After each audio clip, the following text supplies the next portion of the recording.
제가 살면서 제일 잘한 일을 꼽자면 태어난 것도 상을 받아온 것도 부모님께 효도한 것도 아닌 바로 바운을 한 일을 꼽을 수가 있겠네요. 정말 결혼을 준비하는 내내 얼마나 제가 바보 같았는지 지금 생각해보면 전부 어이가 없는 일투성이었는데 그때 당시에는 그게 잘못된 일인지도 모르고 있었어요. 결국에는 정신을 차리고 모든 걸 바로 잡게 되었지만 그 당시의 일들을 생각하면 지금도 혀를 내두를 정도로 괴랄하고 이상한 일투성이었지요. 제가 워낙 소심하고 앞에서 할 말을 다 못하는 성격이라 조금 답답하실 수도 있는 저의 이야기의 끝으로 가면 갈수록 정신을 차리는 제 모습에 재미를 느끼실 수 있을 거라 생각해요. 지금부터 얼마나 제가 답답한 인간이었는지, 지금은 전부 다 훌훌 털고 일어나서 제 삶을 얼만큼 잘 살고 있는지 끝까지 풀어보도록 하겠습니다. 저랑 예비 신랑이 첫 만남은 독서실에서 이루어지게 되었는데 참으로 의외의 장소에서 시작되게 되었죠. 저 그때 독서실을 관리하는 충무로 일을 다니고 있었어요. 독서실 총무가 하는 일이라고는 회원 등록을 해주고 회원 출입 기록만 관리하기만 하면 되어서 자유시간이나 다름없을 만큼 별일 없는 일이었거든요. 제가 워낙 성격이 소심하고 남에게 싫은 소리 못하고 부당한 일에 대대하지 못하는 성격이라서 혼자 일을 할 수 있는 충무로 일이 저와는 딱 맞는 일이었어요. 그 당시에 예비 신랑은 대학을 졸업한 이후에 학교 선생님이 되기 위해 임용고시를 준비하고 있던 고시생이었지요. 그래서 제가 일을 하고 있는 독서실에 다니고 있었고 처음에는 안면만 있는 사이로 수개월 동안 인사도 하지 않고 지내다가 갑자기 인사를 주고받게 되었어요. 독서실 회원 중 하나가 저에게 커피를 주고 가셨는데 제가 카페인을 먹으면 도무지 잠을 잘 수가 없어서 뒤이어 들어온 예비 신랑에게 그 커피를 주었거든요. 예비 신랑이 고마웠는지 다음날 저에게 오렌지 주스를 사다 주면서 인사를 나누게 되었고 자연스럽게 연락도 하게 되는 사이가 되었어요. 그때 예비 신랑이 임용고시를 준비하고 있었던 단계였기 때문에 연락이라고 해봐요. 오늘 오시냐 안 오시냐 뭐 이런 안부 정도가 끝이었던 걸로 기억합니다. 한마디로 별 대화를 나누지 않는 사이였었는데 어느 날부터 예비 신랑이 독서실에 나오질 않더라고요. 독서실에서 일을 하다 보면 국가고시에 대한 일정을 줄줄 꿰게 되거든요. 어느 회원이 무슨 공부를 하는지 전부 다 보이니까요. 예비 신랑이 임용고시를 치른 건지 뭐인지 독서실을 나오지 않더니 제가 하필이면 쉬는 날 독서실에서 짐을 뺐더라고요. 그러니까 예비 신랑이 학교 선생님이 되었다는 뜻이었겠지요. 그렇게 저희 두 사람의 연락은 끊어지게 되었고 저는 몇 년이나 예비 신랑을 잊은 채로 시간을 보냈어요. 그러던 어느 날 뜬금없이 예비 신랑에게서 연락이 도착했고 저는 두근거리는 마음으로 예비 신랑과 연락을 이어나가게 되었어요. 아주 문득 다니던 독서실을 지나가다 제 생각이 났다고 하면서 혹시 시간 되면 잠깐 차라도 한잔하자고 말을 하더라고요. 여자는 튕길 줄도 알아야 한다고 하던데 워낙 연애라고는 해본 적이 없었던 저라서 신이 나서 예비 신랑을 만나러 나가게 되었고 자연스럽게 저희는 제가 쉬는 날에 잠깐이라도 이야기를 나누는 사이가 되었어요. 독서실 총무일이 항상 새벽 2시에 끝나다 보니까 예비 신랑이 가끔 저를 집 앞까지 데려다 주기도 했고요. 그렇게 점점 정을 튀어나갔죠. 세월이 흐르고 흘렀기에 저는 30대 초반의 나이였는데 그때까지도 연애에 대한 면역력이라는 게 전혀 없었어요. 그런데 예비 신랑이 갑자기 제 마음에 강하게 들어와 버려서 저는 속수무책으로 빠지게 되었고 연애를 하는 내내 두근거림이 멈추질 않아서 힘들었었죠. 예비 신랑은 늘 저에게 하던 말이 있었어요. 처음에는 그냥 자기 자신의 신조 같은 건가 싶었는데 시간이 지나면 지날수록 저에게 하고 싶은 말인가 싶었죠. 고생과 노력은 늘 중요한 거야. 무슨 일을 하든지 끈기 있게 시도하는 사람은 절대 이길 수가 없지. 지금 현실에 안주하는 것보다는 나아간 게 좋잖아. 세상에 무언가 도전이라는 말이 왜 있겠어. 변한 거 찾다가는 오래가지 못하는 법이지.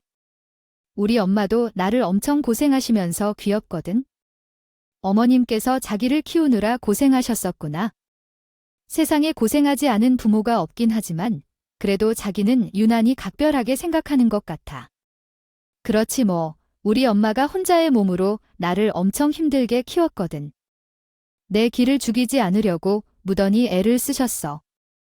그래서 나도 이 악물고 공부해서 이렇게 교사가 된 거고. 세상에 나의 고기는 애들이 얼마나 많은데 그 사람들 사이에서 노력해서 자리를 차지한 게 얼마나 대단한 건지 모르지? 아, 왜 모르겠어? 나도 알지. 나도 뭐 살면서 노력 한 번 안 해봤겠어. 그래도 자기는 임용고시도 한 번에 붙고 정말 대단하긴 하지. 노력을 해본 적이 있다고 독서실 총무로 일하면서 매일같이 휴대폰만 들여다보고 있는 거? 다 봤는데 무슨 소리야? 우리 엄마가 진짜 대단한 건 나를 교사로 만든 것도 모자라서 내 동생들까지 공무원 시키려고 엄청나게 공부를 시키고 있다는 거야? 나한테 여동생이 둘이나 있는데 얘네들도 정신 차리고 공부하게 만든 우리 엄마가 난 진짜 존경스러워. 여동생들도 공무원 시험을 준비하는구나. 앉은 자리에서 공부를 몇 시간이나 하는 사람들 보면 정말 대단하다고 생각하고 있어. 그래서 말인데 너도 공부를 해보는 건 어때? 벌써 우리가 알게 된 지도 몇 년이라는 시간이 흘렀는데 말이야. 보는 내가 좀 답답해서 그래? 몇 년이나 독서실 총무 일을 하고 있는 거 지겹지 않아? 그리고 너무 무의미한 일이잖아. 경력이 쌓이는 것도 아니고. 나는 지금 일이 편하고 좋은 걸 내 성격이랑도 잘 맞는 것 같고 나한테는 이 일이 최적의 일이라고 생각해. 내 성격 잘 알고 있잖아. 처음 보는 사람이 제일 불편하고 말하는 것도 어색해하는 성격이라는 거 나는 지금이 편하고 좋아. 그 편하다는 게 문제라는 거야? 변한 것에 안주하고 있으면 아무것도 할 수 없다니까. 차라리 독서실을 차리는 거면 응원을 하겠소. 고작 최저시급 받으면서 이렇게 일을 하는 건 일하는 거라고 말하고 싶지도 않고 생산성이 없잖아. 이거는 아르바이트 아니야. 예비 신랑은 제가 하는 일이 그래봐야 아르바이트 받게 되지 않는다고. 나중에 회사에 취직을 하려고 해도 이력서에 한 주에 채울 수도 없는 일이라며 저를 무시했어요. 물론 제가 그걸 모르는 것도 아니긴 했죠. 독서실에서 총무 일을 5년 이상 했다고 하는 게요. 어떤 경력이 되겠어요? 앉아서 들어오고 나가는 사람 얼굴만 보면 되는 건데요. 하지만 저라고 이 일이 너무나도 만족스럽고 행복해서 하는 건 아니었어요. 아까도 말했다시피 제 성격이 무척이나 소심하다고 했었잖아요. 사실 저는 학창시절에 왕따를 심하게 당했었어요. 요즘은 뭐 왕따를 당하면 학교에 고발하는 시스템도 있다지만 제가 학교를 다니던 시절에는 그런 게 없었거든요.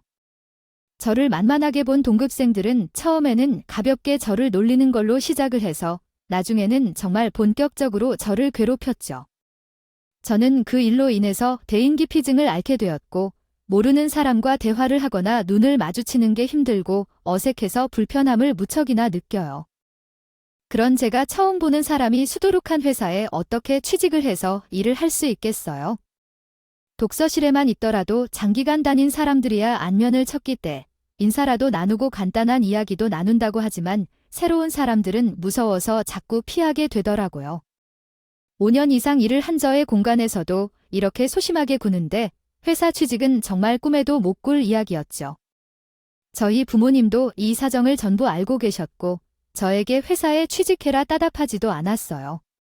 하지만 예비 신랑이 그런 말을 하니까 제가 어떻게 반응해야 할지 모르겠더라고요.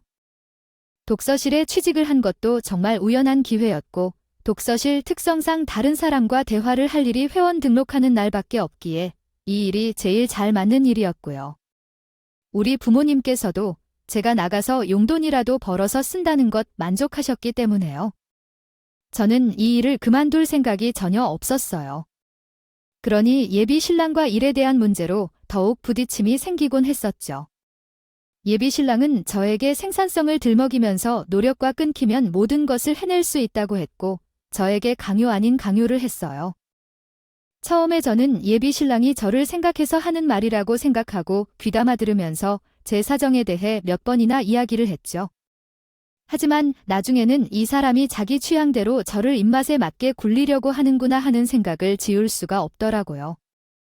일을 가지고 매번 스트레스를 주는데 어찌 그리 생각을 하지 않을 수가 있겠어요. 하지만 저도 나름의 방법을 꾀해냈죠. 한 귀로 듣고 한 귀로 흘려듣는 권법이었어요. 저는 지금 일이 너무나도 만족스러웠거든요. 예비 신랑은 저에게 차라리 공무원 시험을 준비하라 했지만 저는 노력해보겠다고 대답만 했어요. 문제집 하나 사지 않았어요. 사사건건 부딪히는 일이 잦았기 때문에 저는 당연히 이 연애가 오래가지 못할 것이라 생각을 했고 너무나도 커져버린 제 마음을 달래려고 애를 무던히도 썼어요. 결국에 저에게 질린 예비 신랑이 헤어지자고 말을 하면 정말 땅을 파고 들어가고 싶은 심정이 될 거라고 생각했기 때문이었죠. 하지만 제 예상과는 달리 예비 신랑과 저는 2년이라는 시간을 연애했고 예비 신랑은 이제 나이도 있고 안정감을 찾고 싶다며 저에게 결혼하자고 했어요. 저는 교사라는 직업이 얼마나 안정적인 직장인지, 공무원 호봉이 어떻게 되는지, 연금 수령이 언제부터 가능한지 빠삭하게 알고 있었죠.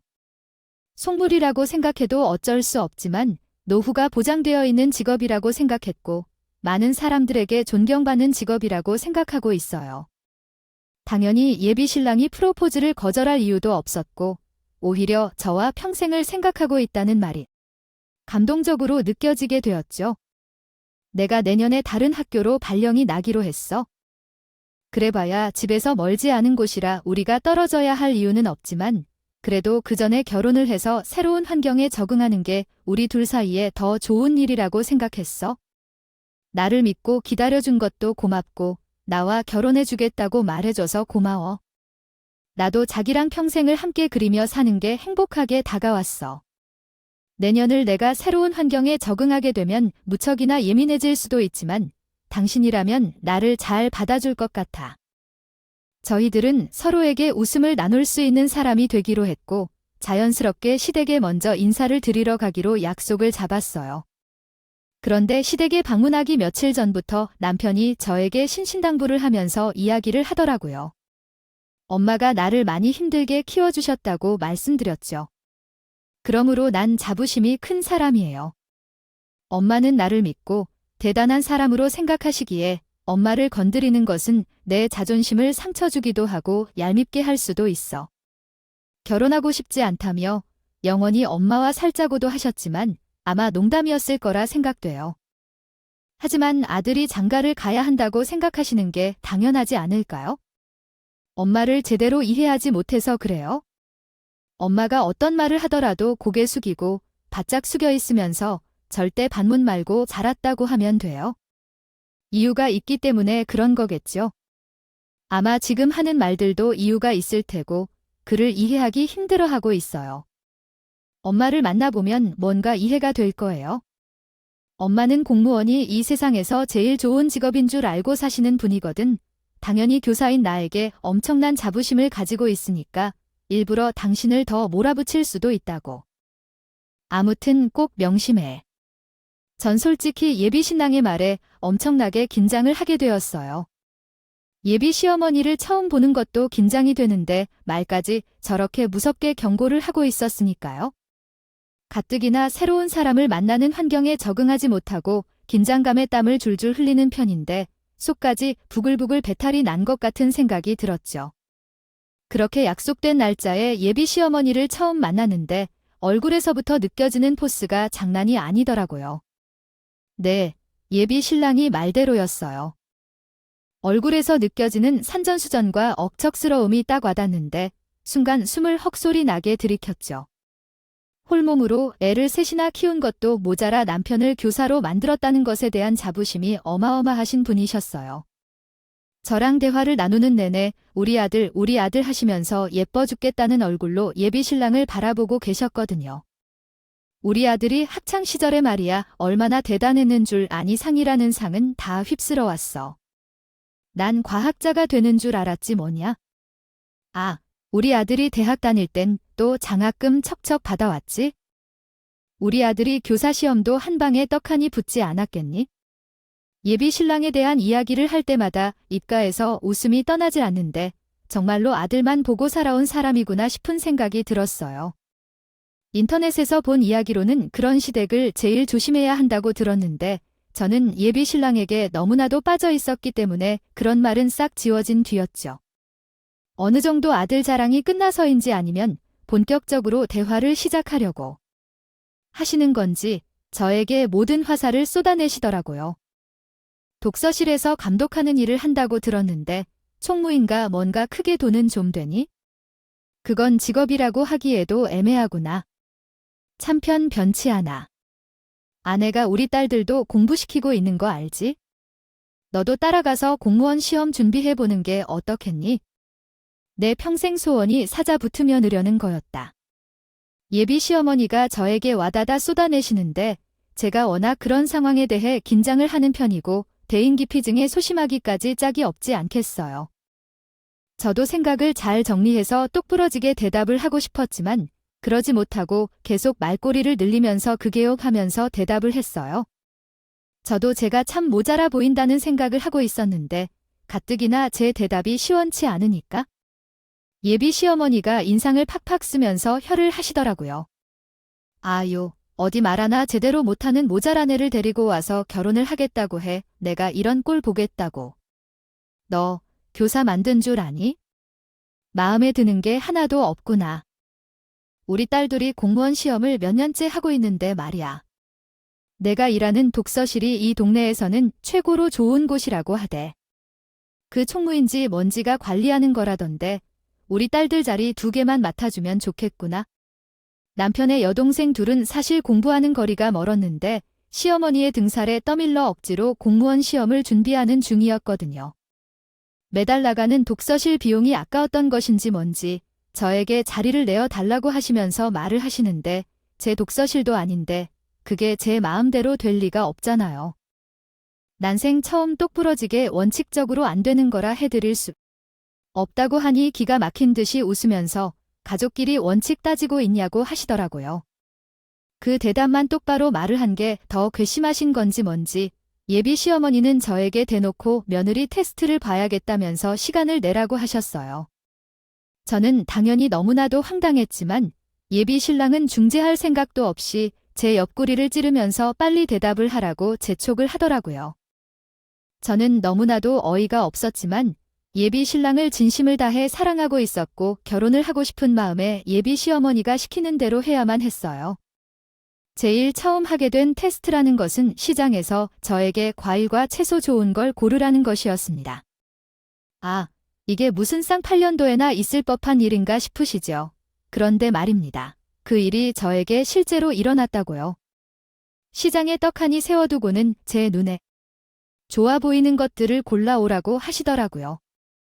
솔직히 말해서 저는 마트에 가면 품질이 좋고 먹기 좋게 소분되어 포장된 상품을 구매하는 편인데 왜 이런 것을 시키는 건지 이해가 안 돼요.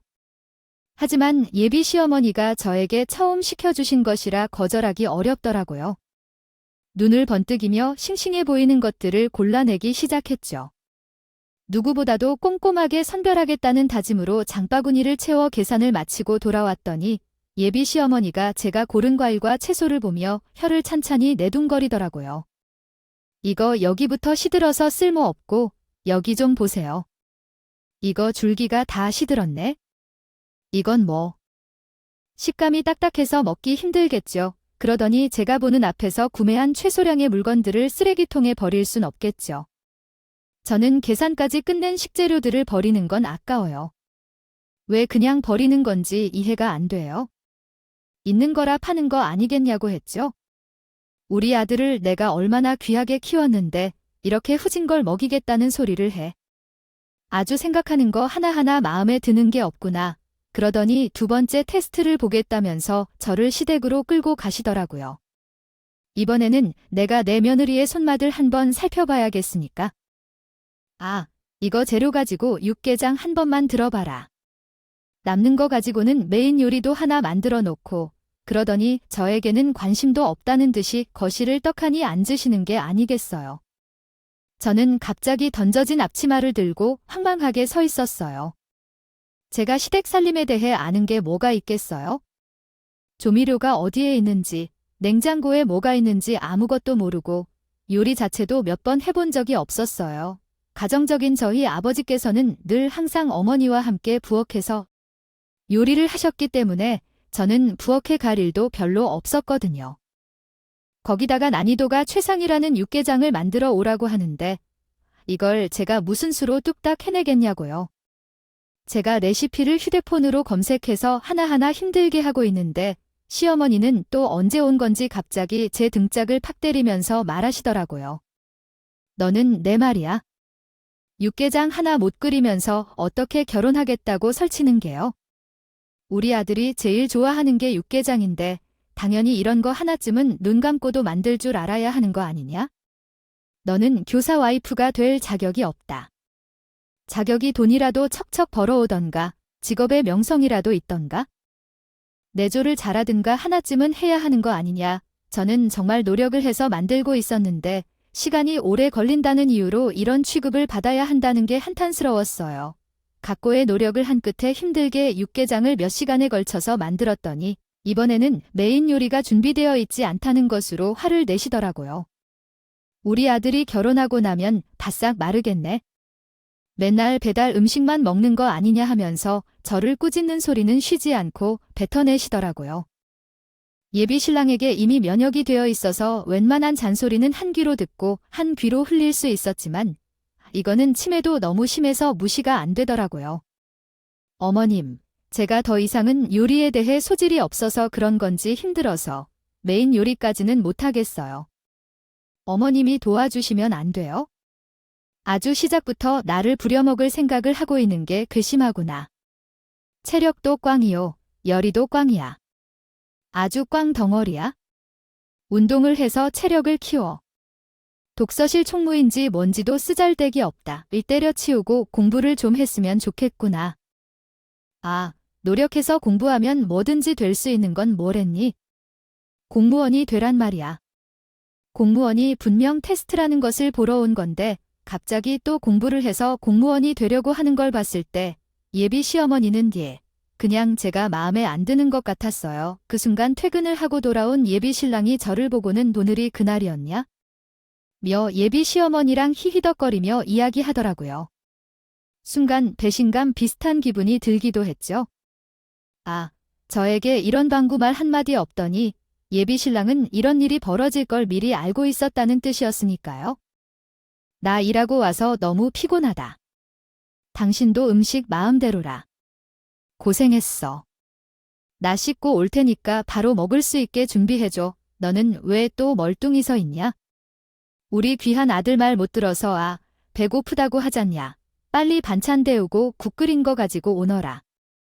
아직 결혼에 대한 구체적인 이야기도 오고 간 것이 없는데 시작부터 이런 식으로 나오니까 제가 결혼이 하고 싶다는 생각이 들겠어요. 안 들겠어요. 열이 받아서 속이 부글부글 끓고 있는데 그날 식사까지 다 마친 뒤에 설거지까지 저에게 시키더라고요. 이것도 그놈의 망할 테스트의 한 부분이다 하면서 얼마나 뽀득뽀득하게 설거지를 하고 그릇들을 가지런히 정리하는지 봐야겠다고 하시더라. 속으로는 개소리다. 이건 전부 자기 편하자고 날 시키는 거다 생각을 하면서도 입 밖으로 꺼내지 못했고 저는 예비 시어머니가 시키는 대로 할 수밖에 없었죠. 이럴 때는 정말 저의 대인기피증과 소심한 성격 주눅이 들어있는 제 모습이 너무나도 싫게 느껴지더라고요. 그 다음 주에는 또 다른 테스트를 봐야겠다면서 저를 시댁으로 부르더라고요. 그때가 한여름이었는데 그늘 하나 없는 옥상에서 이불이란 커튼을 빠르라고 하는 겁니다. 아니, 요즘엔 코인 세탁방이니 문이 얼마나 잘 되어 있는데 저보고 이걸 직접 하라는 건가 싶었죠. 빨래는 자고로 손마드로 하는 거다. 우리 아들 레이는 늘 손빨래를 해서 입히고 있으니까 너도 앞으로는 그렇게 해라. 세자를 많이 쓰면 피부가 약해지는 거 알지? 그 이후에도 테스트를 본다는 핑계를 대면서 갑자기 일을 하고 있는 저를 불러내서 예비 시어머니의 개인 심부름을 시키지를 않나. 공부하는 신우들을 위해 도시락을 싸라고 시키지를 않나. 집안 대회 청소를 할 테니 곰팡이를 다 벗겨내라고 하질 않나. 거의 한 달 동안 쉬는 날마다 시댁을 내 집 드나들듯이 다니면서 집안일을 했어요. 도무지 이건 아니다 싶은 마음이 결국엔 들었죠. 모든 일을 다 당한 다음에서야 아니다 싶은 생각을 했다는 게 참 바보 같으시죠. 그래서 저는 이를 갈고 갈았습니다. 이대로 당하고 끝을 내면 제 인생이 너무나도 억울하지 않겠어요. 어떻게든 복수를 하겠다고 속에서부터 화를 꾹꾹 모아두고 있었죠. 그런데 그 타이밍에 예비 시어머니의 입에서 저희 친정 부모님과 자리를 마련해서 상견례를 했으면 좋겠다는 말이 나오더라고요. 저도 바보인 게 순간 또 모든 분노가 사르르 가라앉는 기분이 들면서 드디어 내가 테스트를 통과했구나 하는 생각이 들면서 살아온 그 어떤 순간보다 뿌듯한 마음이 들었어요. 안도감까지 생기면서 이제는 정말 결혼을 해서 예비 신랑과 단둘이 달콤한 신혼생활을 할 수 있겠구나 하는 생각을 하게 됐죠. 사람이 참 바보 같은 거죠. 그렇게 당해놓고 상견례를 하겠다는 말에 신이 나서 좋다고 또 배시시 웃었으니까요. 저희 친정 부모님께도 당연히 예비 신랑을 인사시키고 싶었었는데 예비 시어머니가 그러더라고요. 머리 귀한 아들이 시간이 어디 있어서 니네 집에 가겠니? 가르치는 일이 얼마나 힘들고 지치는 일인데 그 퇴근하고 집에서 쉬어야지. 주말에도 말이다. 하루 종일 자느라 애가 밥도 안 먹는데 굳이 니네 부모님을 만나러 가야겠니? 게다가 내년에 새로 발령받는 학교는 교장이 여자라고 하던데 여자가 윗사람이면 일이 더 피곤하고 배에 꼬일 거 아니냐? 아이고, 우리 귀한 아들 스트레스 받겠네. 그러면서 예비 신랑을 마칠 물가에 내놓은 3살 아이처럼 걱정을 하는데 과하다 싶어서 저도 모르게 입을 꾹 다물게 되더라고요. 저는 시어머니도 여자로 태어났으면서 여자랑 일을 하면 피곤하다는 편협적인 생각을 하고 있다는 게 참으로 이상하게 느껴졌어요. 아무튼 상견례 자리를 하기 전에 예비 신랑에게 먼저 우리 집에 인사를 드리러 가는 것도 좋겠다고 했는데 예비 신랑이 약간 난처하다는 듯이 말을 하더라고요. 아유, 어차피 상견례 자리에서 인사를 다 드릴 건데 굳이 먼저 가서 인사를 드려야 해. 원래 교사 사위라고 하면 집안에서는 프리패스 아니야. 예비 신랑도 궁시렁거리게 바빴지요. 예비 신랑이 교사라는 사실을 저희 부모님께서 알고 계셨는데 사실 예비 신랑은 저희 부모님의 직업을 몰랐었어요. 그도 그럴 것이 예비 신랑에게 우리 친정엄마가 교장 선생님이고 친종 아버지는 장학사라고 말을 한다면 얼마나 부담이 되겠어요. 제가 예전에 친하게 지냈던 유일한 친구 하나가 교사가 되었는데 우리 부모님의 직업을 듣고서는 부담스럽다며 저와 연락을 끊었거든요. 학교 생활에 대해 욕이라도 했다가 흘러들어가며 난감해질 것 같다면서 말이죠. 그래서 저는 예비 신랑의 직업이 교사였기 때문에 저희 부모님은 그냥 직장에 다닌다고만 둘러댔었어요. 결혼 이야기가 나오고 나서 솔직하게 말을 해야지 마음만 먹고 제대로 설명해 줄 시간이 없어서 말을 못하고 있었죠. 그래서 상견례 전에 미리 인사를 시켜서 솔직하게 부모님의 직업에 대해 말을 해야겠다고 마음을 먹었는데 예비 신랑이 계속 자리를 피하기 바빴던 거예요. 저는 그런 태도가 우리 집을 무시하는 처서라는 생각이 들었고 예비 신랑과 결혼을 다시 생각하기로 마음을 먹었는데 예비 시어머니가 저를 부르더라고요. 예비 신랑이랑 같이 있었던 터라 시댁에 같이 가게 되었는데 예비 시어머니가 저를 한 바퀴 빙 둘러보더니 버럭하시는 거예요. 너는 말이야, 우리 집에 오면서 왜 빈손으로 오니? 한 번도 뭘 사오는 걸 본 적이 없다. 내가 손님이 이런 식으로 굴면 부모 얼굴에 먹칠하는 거야? 제가 여태 시댁을 드나들면서 집안이란 게 얼만데 갑자기 빈손운하면서 손님 취급을 하니 당황했죠. 더 황당한 건 말입니다. 저한테 자기 교사들을 장가 보내는 건데 아무것도 안 받는 건 아닌 것 같다는 식으로 말을 하더라고요. 그러면서 저에게 뭘 하나 던지는데 착하다 로그더라고요. 아, 이게 대체 뭔가 싶어 예비 시어머니의 얼굴을 바라보았죠. 생각을 해봐라네 주제에 어디서 우리 아들 같은 공무원 남편을 만날 수 있겠니? 이게 다 내가 반대하지 않은 덕이라는 걸 왜 모르니? 이 차가 1억이라고 하더라. 그러니까 그 풀 옵션으로 하나 뽑아. 5걸 안에 1억짜리 차를 준비해서 오라고요. 그것도 어머님이 받으시겠다고 하시는 거예요? 아, 그 우선한 편이랑 살면 말이야. 평생 1억 모으는 게 어려울 것 같니? 금방 모은다고 그러니까 하루 빨리 준비해와야 해요. 지금 예약을 해도 몇 개월 뒤에나 받을 수 있다고 하더라고요. 이게 전부 다 수입산이라나 뭘 하나. 아예 아무튼 그 해외에서 와야 한다더라고요. 그러니까 내일 당장 계약해야 한다고. 예비 시어머니의 무리한 요구에 어이가 없어서 입을 떡 벌리고 예비 신랑을 바라보니까 카탈로그를 뒤지면서 자는 까만색이 좋겠지 이러고 있더라고요. 예비 신랑까지도 전부 한 통속으로 예비 시어머니의 말에 숟가락을 얹고 있는 거죠. 예비 신우들도 달려들어서 한번 타보고 싶다, 고면허 따야지 이러고 있대요. 더 이상은 안 되겠다 싶어서 그날 저녁에 집에 돌아와서는 저희 부모님을 붙잡고 그동안 있었던 모든 일에 대해 이야기를 했어요. 예비 시어머니가 테스트를 본다는 명목으로 해 저에게 미리 시집살이를 시키며 부려먹은 일부터 1억짜리 외제차를 준비하라고 윽박을 지른 것까지요. 기건 아니다 싶어서 결혼을 모르는 게 좋을 것 같아요. 죄다 당한 다음에서야 안 하겠다고 마음먹어서 죄송해요. 그래도 이혼보다는 파혼이 낫잖아요. 그래, 잘 생각했다. 그럼 못돼먹은 집안 같으니라고 미안하지만 이대로 파혼을 해주면? 우리 딸이 당한 거 억울해서 어떡하냐? 돈대를 보여줘야지. 친정아버지는 그 길로 바로 예비 신랑에게 전화를 걸어서 1억짜리 외제차 사달라고 한 이야기를 들었다. 사주는 거 빚을 내서라도 해줄 수 있다. 그런데 얼굴 한 번 못 본 사위. 뭘 믿고 해주겠냐며 한다고 말씀하시면서 인사드리러 오라고 말씀하셨어요. 예비 신랑은 1억짜리 외제차를 사주겠다는데 그 말에 신이 나서는 헐레벌떡 찾아뵙겠다는 이야기를 했고요. 전 당연히 친정아버지가 파혼 이야기를 하실 줄 알았는데 예비 신랑에게 만나자고 말을 하셔서 깜짝 놀랐어요. 욕을 하면서 화를 내실 줄 알았거든요. 그래서 예비 신랑은 이미 저희 친정엄마의 얼굴을 알고 있었고 집에 와서 엄마의 얼굴을 보자마자 엄청나게 놀라면서 인사부터 올렸어요. 저에게 왜 미리 말을 안 했냐며 옆구리를 찔렀지만 저는 모르쇠하고 가만히 있었죠.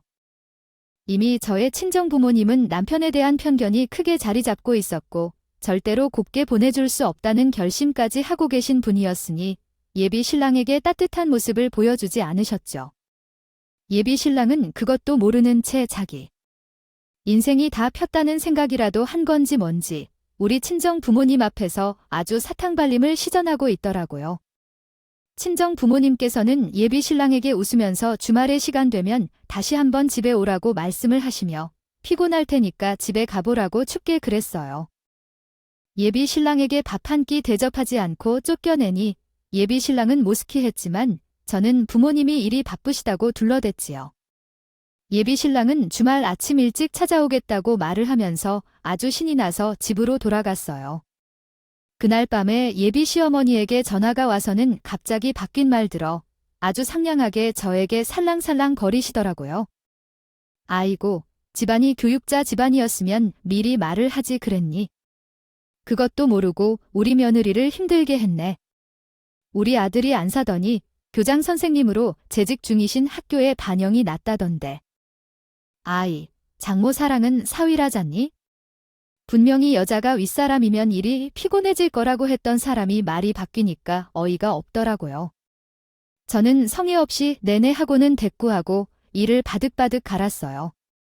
주말에 예비 신랑이 우리 집 앞에 왔다고 연락이 왔길래 마중을 나가려고 하는데 부모님이 따라오시더니 예비 신랑에게 친정아버지께서 차 키를 던져주시더라고요.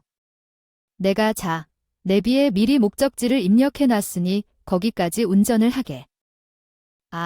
남자라면 당연히 운전쯤은 할 줄 알아야 하는 거 아니겠나. 나는 어제 일이 무리해서 그런지 좀 피곤해서 한숨 자야겠네. 안전운전하게나. 저는 조수석에 영문도 모르고 탔고 예비 신랑은 저에게 무슨 일이냐는 얼굴로 저를 뚫어지게 보았지만 저는 진짜 아무것도 아는 게 없어서 몰라서 그냥 모르겠다고 했어요. 예비 신랑은 그저 외제차에 눈이 멀어 있었고 우리 친정 부모님이 본인과 밀접한 관계에 있는 직업인이 잘 보여야겠다고 생각을 먼저 했는지 운전을 시작했는데 위치가 강원도 고성이었어요. 3시간을 운전해서 도착을 했는데 예비 신랑이 차가 있었던 것도 아니고 운전이 능숙한 것도 아니어서 긴장을 엄청 썼나 보더라고요. 목적지에 도착하자마자 너무너무 피곤해서 죽겠다고 말을 하더니만 저에게 잠깐 눈 좀 붙이고 오겠다고 하는데 친정아버지가 예비 신랑을 불러 세웠어요. 목적지는 고성에 있는 저희 집의 별장 같은 곳이었는데 나중에 친정 부모님께서 은퇴 후에 귀농을 하고 싶다고 하시면서 사두신 곳이었어요. 별장이라고 말을 하면 으리으리해 보이지만 낡아빠진 옛날 목조주택 비슷한 집이었어요. 친정 아버지께서는 예비 신랑에게 말씀하셨죠. 지금부터 자아내는 할 일이 있네. 남자는 체력이고 일을 잘해야 하지 않겠나? 우리 집안 사위 자리에 걸맞는지 테스트를 봐야지. 예비 신랑이 입을 떡 벌리고 저를 바라보는데 저도 친정 아버지의 계획을 몰랐기 때문에 어깨를 으쓱하고 말았어요. 예비 신랑은 여기까지 와서 저희 아버지 차가 아니고서야 집에 갈 방법이 없었으니 울며 겨자 먹기로 일을 시작했어요. 내가 집마당 텃밭에다가 모종을 심을 건데 잡초도 많고 밭을 갈지 않아서 흙도 영양가가 전혀 없지 뭐야. 저기 비료 포대 보이지? 잡초 다 걸러내고 뽑아서 제육으로 뿌려놔. 시골에 가보신 분들은 알겠지만 비료 포대에서 냄새가 얼마나 심하게 나겠어요? 예비 신랑은 우리 부모님께 잘 보이겠다고 정장을 입고 왔는데 똥 냄새나는 비료를 뿌리고 잡초를 뽑게 생긴 거지요. 자아내는 그 기분 자세가 안 돼요. 있구만 어디서 뭘 할 줄 알고 정작은 입고 와서는 불편하게 일을 하고 있어. 친정아버지는 집안에서 누더기 같은 옷 하나를 던지면서 못 갈아입고 와서 편안하게 일을 하라고 했는데 핫핑크색의 꽃무늬가 그려진 바지를 예비 신랑에게 던져주셨더라고요. 예비 신랑은 정장을 버릴 수가 없었기에 울며 겨자 먹기로 옷 갈아입고 와서 열심히 잡초를 뽑고 냄새나는 비료를 포대에 뿌리기 시작했죠. 그 사이에 저는 시원한 수박을 먹으면서 엄마랑 그 꼴을 구경하고 있었어요. 아, 정말 얼마나 속이 뻥 뚫리던지 기분이 좋더라고요. 거의 2시간 넘게 잡초만 뽑아서 얼굴이 벌겋게 익은 예비 신랑이 저에게 차가운 물 좀 가져다 달라고 하는데 우리 엄마가 예비 신랑 등짝을 아주 짝소리 나게 때리셨어요. 어디 남자가 여자를 시켜 먹냔 말이야. 자네는 손이 없기를 내 발이 없기를 해. 벌써부터 물 떠오라는 걸 시키는 걸 봐서는 사람이 됨됨이가 별로인 것 같네. 아이고, 아닙니다. 제가 무리가 어디 있는지 몰라서 그런 거예요. 처음 와보는 곳이라 알 수가 없어서요. 치졸한 변명을 하기 시작했어요. 우리 엄마가 물은 주방에 있지 어디 있겠냐고 가서 알아서 떠먹으라고 했고 예비 신랑이 헐레벌떡 가서 물 마시고 왔는데 친정아버지가 또 예비 신랑이 등짝을 때리셨어요. 일을 시켰더니 어디서 농땡이를 부리는 거야? 잡초 하나 제대로 못 뽑아서 어디 남자 구실이나 제대로 하겠어? 예비 신랑이 울상이 되어서 잡초를 마저 뽑기 시작했어요. 더위에 고생하는 것 같아 수박이라도 좀 가져다 줄까 싶었는데 예비 신랑이 잡초를 다 뽑자마자 친정아버지께서 나무 토막을 가리키더니 말씀하셨어요. 아, 저기 보면 도끼 있지?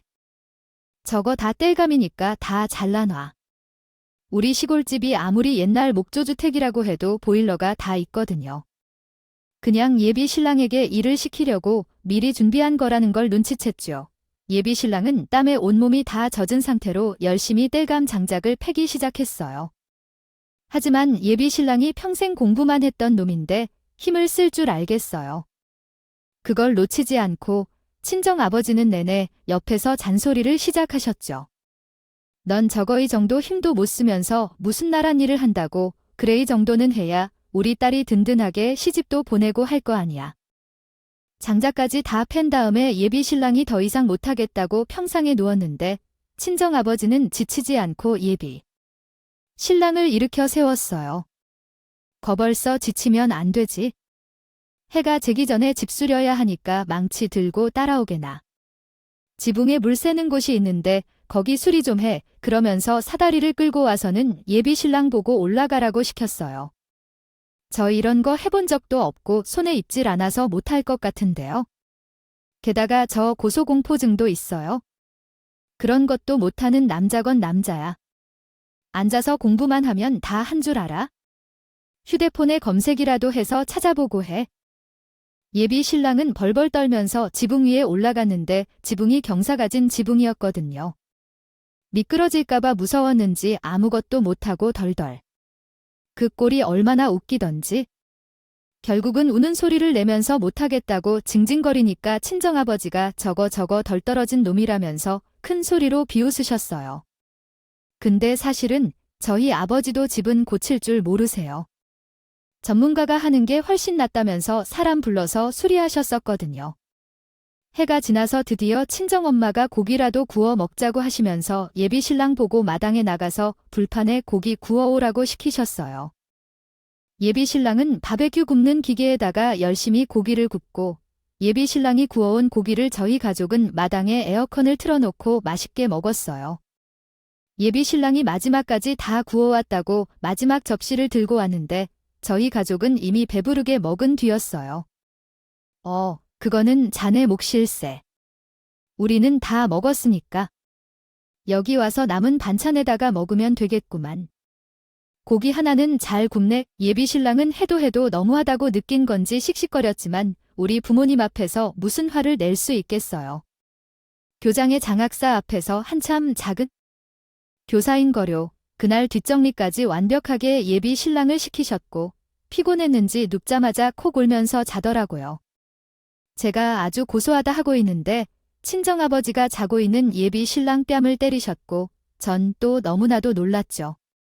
예비 신랑이 자다가 뺨 맞고 벌떡 일어나서 영문도 모른 채 친정아버지를 보고 있는데 아버지께서 웃으면서 말씀하셨어요.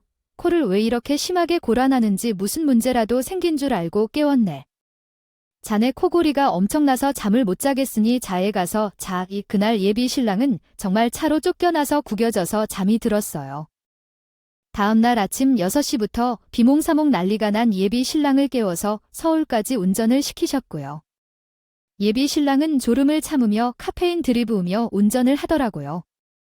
물론 돌아올 때 예비 신랑이 너무 졸려하면 아버지께서 운전을 대신 해주시려고 지켜보고 계셨고요. 하지만 예비 신랑은 본인이 실수하는 거 꼬투리 잡으려고 쳐다보는 줄 알고 긴장해서 운전을 하더라고요. 그렇게 각자의 집으로 돌아왔는데 예비 신랑이 저한테 너무한 거 아니냐? 자기가 하루 동안 얼마나 고생했는지 너는 알아야 한다 하면서 어쩜 자기가 일하는데 한마디도 도와준다는 말도 없냐고 하는데 저는 어이가 없었지. 지지는 했나요? 제가 테스트 당하는 동안요 옆에서 거들었으면 거들었지? 도와준 적도 없으면서 뚫린 입이라고 말은 잘 하더군요. 예비 시어머니는 그것도 모르고 상견례 날은 언제 잡냐고 독촉을 해댔고 우리 부모님은 예비 시모 얼굴이라도 한번 보고 싶다고 만나자 하셨어요. 예비 시댁에서는 상견례인 줄 알았지만 우리 가족은 결혼을 파토내는 날이라 생각하고 있었다. 만남을 가지게 되었어요. 어쩜 이렇게 좋은 경스러운 집안과 사돈을 맺게 됐는지. 정말 감지덕지합니다. 교육 저 집안의 교사인 사위를 맡게 되셨으니 겹경사지요. 저희 아들 부족하지만 예쁘게 잘 봐주셨으면 좋겠습니다. 그 선배로서 가르침도 많이 주시고요. 저도 낮은 자세를 처음부터 배운다고 생각하고 잘 모시겠습니다. 어쩜 인연이 이렇게 다는 건지 제가 발령받은 학교 교장 선생님이시라니. 저희 가족의 인연이 깊긴 깊은가 봅니다. 정말 행복한 가정 잘 꾸려보겠습니다. 인연은 인연이지요. 이렇게 만나게 될 줄 알았겠습니까? 우리 딸과 파혼할 인연을 말입니다. 그 말에 예비 신랑도 예비 시어머니도 헛소리를 내면서 숨을 삼키더군요. 어디, 지금 교사 따위를 우리 딸한테 들이미는 겁니까? 제가 교육기관에서 오래 일을 하다 보니 교사 사위는 안 맞이하고 싶더군요. 월급도 공무원이라 박봉이고요. 평생 직장 가지면 뭐 하냐겠습니까? 문제 하나 일으키면 바로 끝인데 그게 뭐 다른 회사 이력서에 한 줄 쓰나 있는 경력입니까? 아니요. 그래도 우리 아들이 문제 한 번 일으킨 적 없고 앞으로도 그럴 일이 없는데 갑자기 왜 그러시는지? 월급 박봉인 거 뻔한데 운전도 잘못하면서 외제차 운운하는 거 그거부터가 문제 아니겠어요? 그런 정신머리 박힌 놈 치고 제대로 된 놈 못 봤습니다. 이 결혼 못 시킨다는 말 하러 나왔습니다. 뻔뻔하신 그쪽 집안 얼굴도 한번 보고요. 우리 딸을 그렇게 못살게 굴었다면서요? 그건 저에게 걸맞는 여자인지 보려고 어머니께서. 저희 서로 사랑하는데 왜 반대를 하십니까? 사랑으로 서로 보듬어 가겠습니다. 사랑 나 너 안 사랑하는데? 너네 집, 너무 경우가 없어서 정이 뚝 떨어졌지 뭐야? 너네 집이야말로 가진 거 하나 없으면서 어찌 되는 꼴이 너무 추해. 왜 제자가 어려우시면 말을 하시지요? 저희 차 안 사주셔도 됩니다. 그냥 해본 말이었어요. 애들 서로 좋다는데 결혼시키시죠. 무슨 소리를 하시는 겁니까? 우리 딸이 저놈 팽이 안 사랑한다잖아요.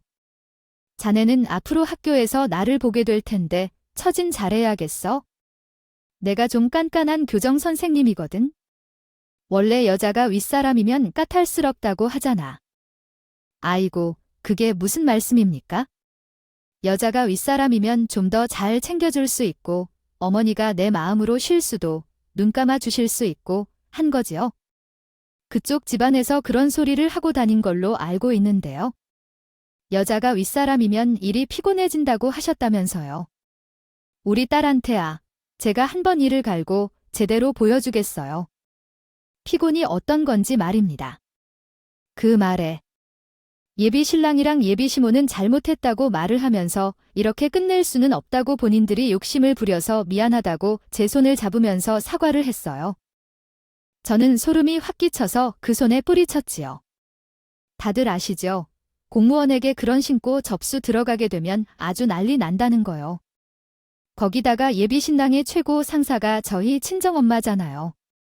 그러니 예비 신랑은 그 뒤로 정말 신고라도 당할까봐 저에게 연락은커녕 머리카락 하늘 보여주지 않더라고요. 그 다음 해에 예비 신랑은 발령을 받았고 1년 만에 지방으로 전근 신청을 냈다고 하더라고요. 자리가 없어서 무슨 분교로 간다던가 뭐라나 관심도 없어서 모르겠네요.